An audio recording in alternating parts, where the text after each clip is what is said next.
Bismillahirrahmanirrahim. Assalamualaikum warahmatullahi wabarakatuh. My name is Abdul Manaf from class B24. This video is the final test of our course interactive speaking by Dr. Nur Aeni, S.Pd, M.Pd.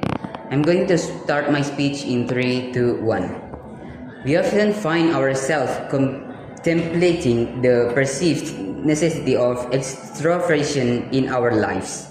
In a world that frequently champions the outgoing and the vocal, the question arises, do we, as individuals who lean towards introversion, need to adopt a more extrovert persona to achieve success, experience happiness, and feel a genuine sense of belonging?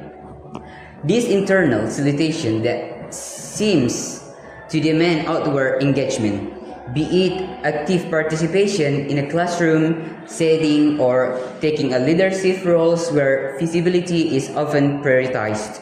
In such moments, the inclination to withdraw and reflect might be made with a sense of inadequacy, a feeling that perhaps we are not measuring up to an unspoken ideal. There's a strong temptation to try and bridge this perceived gap, to push ourselves beyond our natural comfort zones and adopt behaviors that feel somewhat foreign.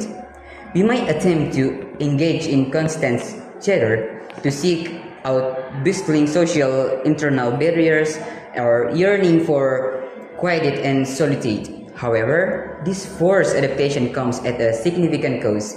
It can lead to a profound sense of depletion, a weariness that stems from constantly expending energy in ways to do not replenish us. Furthermore, it can erode our sense of authenticity, leaving us feeling like we are merely playing a role rather than being our true selves. And perhaps more determinedly, this focus on trying to embody extrovert traits can distract us from recognizing and cultivating the inherent strengths that lie within our introvert nature. It is crucial to remember that introvert is not a defect. It is simply a different mode of engaging with the world, one that is rich with its own unique advantage, considers the power of deep, sustained thought and careful reflections, the ability to analyze situation with an announced perspective before offering a response. Think about the profound capacity for truly listening, for absorbing information and understanding others on a deeper level, fostering connection built on genuine empathy.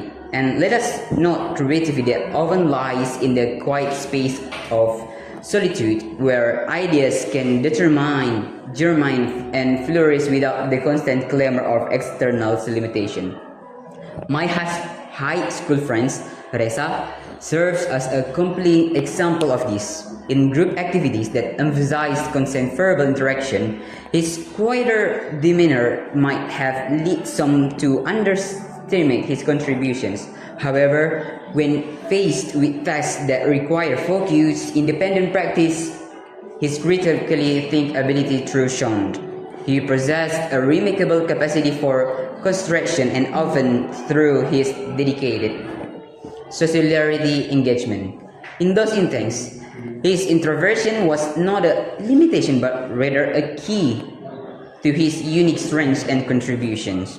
While some might advocate for actively trying to become more extrovert, suggesting practicing like joining numerous social groups or forcing oneself into constant conversation, it's essentially distinguished between strategically developing social skills and attempting on fundamental personality transformation. The former can be a valuable tool for navigating social landscapes, but the latter risks the negative consequence we've discussed. The goal should not be to erase our inherent tendencies, but rather to learn how to operate while effectively within different contexts while remaining true to our core. Therefore, the question is not whether extroversion holds more value than introversion, but both orientation bring a unique set of strengths and perspectives to the complex tapestry of human interaction. The true value lives in cultivating self-awareness, understanding and appreciating our own natural inclination, and strategically developing the skill necessary to navigate a world that sometimes indifferently favors one style over the other.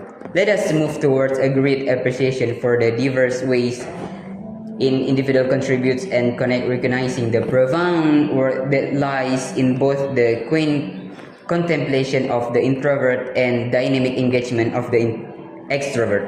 Our aim should be to embrace authentic, not to chase an imposed ideal. That's all for me. Thank you so much for your attention. Don't forget to comment, like, and subscribe, and see you next time. Bye.